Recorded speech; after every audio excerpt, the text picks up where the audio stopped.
Orang yang beramal tanpa ilmu seperti orang yang berjalan tanpa panduan. Orang yang beramal tanpa ilmu hanya akan membuat banyak kerusakan dibanding mendatangkan kebaikan. Sifat terbaik yang bisa dimiliki orang beriman adalah memaafkan. Wahai manusia, sesungguhnya engkau hanyalah kumpulan hari. Sehari darimu pergi, satu bagian dari dirimu pun mengiringi. Barang siapa tidak memiliki adab tata krama, maka ia tidak berilmu. Barang siapa yang tidak memiliki kesabaran, berarti ia tidak memiliki agama. Dan barang siapa tidak memiliki ketakwaan, berarti ia tidak mempunyai kedudukan di dekat Allah. Al-Quran telah mengungkap penyakit kita dan menunjukkan obatnya. Penyakit kita ialah dosa, dan istighfarlah obatnya. Telah sampai kepadaku bahwa ketika Allah memberi nikmat kepada seseorang dan memberi mereka sesuatu yang baik, Dia meminta mereka untuk bersyukur. Jika mereka bersyukur, Dia mampu memberi yang lebih banyak kepada mereka. Tetapi jika mereka tidak bersyukur, Dia mampu untuk mengubah nikmatnya menjadi azab. Jangan hanya duduk diam, karena sesungguhnya maut sedang mencarimu. Jualah duniamu untuk akhiratmu. Niscaya kamu beruntung di keduanya, dan janganlah kamu jual akhiratmu untuk duniamu, karena kamu akan merugi di keduanya. Barang siapa yang berusaha menyaingi agamamu, maka berkompetisilah dan kalahkan dia. Dan barang siapa yang berusaha menyaingi duniamu, maka biarkanlah dia dengan dunia. Seorang laki-laki bertanya pada Hasan al-Basri, "Tidakkah salah seorang di antara kita merasa malu terhadap Tuhannya? Dia berbuat dosa, lalu dia mohon ampun. Lalu dia berbuat dosa lagi. Kemudian dia mohon ampun lagi, dan begitu seterusnya." Al-Hasan berkata kepada lelaki itu, "Setan ingin agar seorang di antara kalian berbuat seperti itu. Karena itu, jangan pernah meninggalkan istighfar untuk selama-lamanya. Jangan membenci musibah yang menimpamu, karena apa yang kamu benci bisa jadi menjadi penyebab solusi bagimu. Dan apa yang kamu sukai bisa jadi menjadi penyebab kehancuranmu. Sesungguhnya seorang hamba senantiasa akan berada dalam kebaikan selama ia masih memiliki penasihat dari dalam hatinya, dan bermuhasabah menjadi salah satu agenda yang paling ia tekuni. Dunia itu hanya 3 hari saja. Yang pertama, hari kemarin, sudah pergi dengan segala isinya tanpa bisa diulangi kembali. Yang kedua, hari esok, yang mungkin saja engkau tidak bisa menjumpainya lantaran ajal menjemputmu. Yang ketiga, hari ini, itulah yang menjadi milikmu, maka isilah dengan amalan. Tidaklah gambaran kehidupan dunia seluruhnya dari awal sampai akhirnya, kecuali seperti seorang yang tidur. Dia melihat dalam tidurnya apa yang dia senangi, kemudian dia tersadar bangun.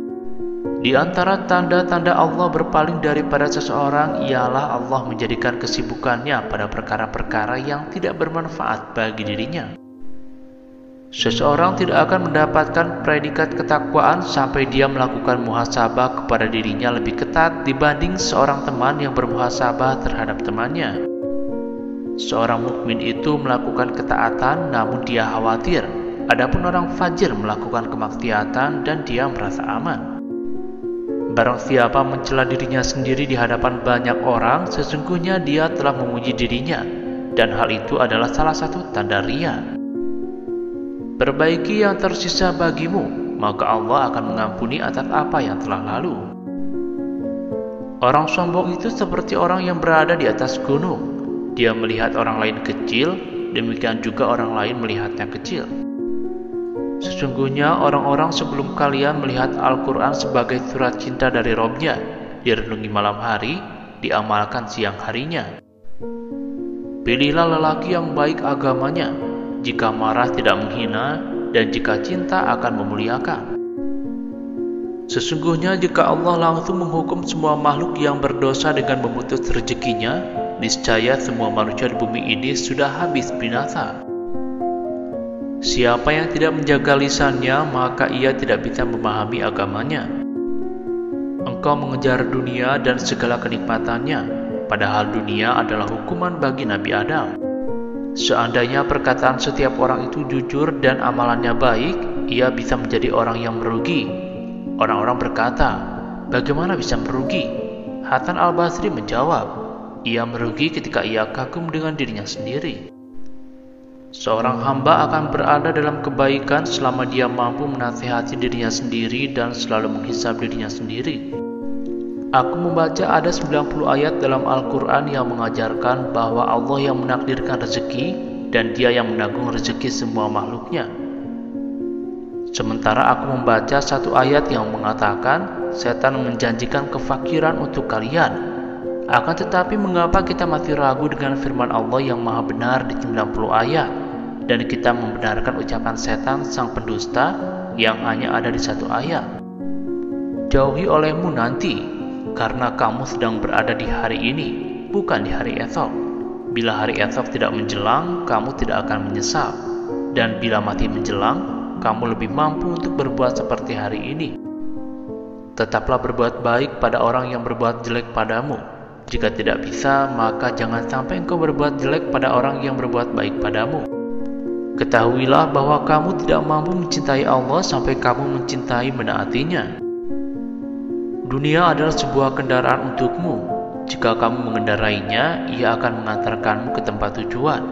Namun jika dunia itu yang mengendaraimu, maka kamu akan jatuh dalam kehancuran. Menuntut ilmu di waktu muda seperti melukis di atas batu. Kesabaran adalah harta yang baik.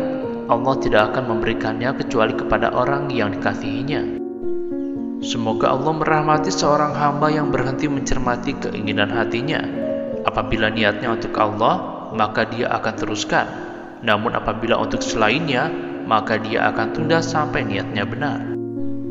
Lakukanlah kebaikan sekecil apapun, karena kau tak pernah tahu kebaikan apa yang akan membawamu ke surga. Wahai manusia, sesungguhnya aku tengah menasihati kalian, dan bukan berarti aku orang yang terbaik di antara kalian, bukan pula orang yang paling saleh di antara kalian.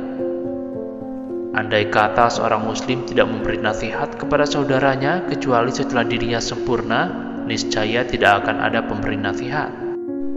Aku tahu rezekiku tidak akan diambil orang lain, maka hatiku tenang. Apa yang berharga bagi agamamu, jika salatmu saja tidak berharga bagimu? Padahal pertanyaan pertama yang akan ditanyakan kepadamu pada hari kiamat nanti adalah tentang salat.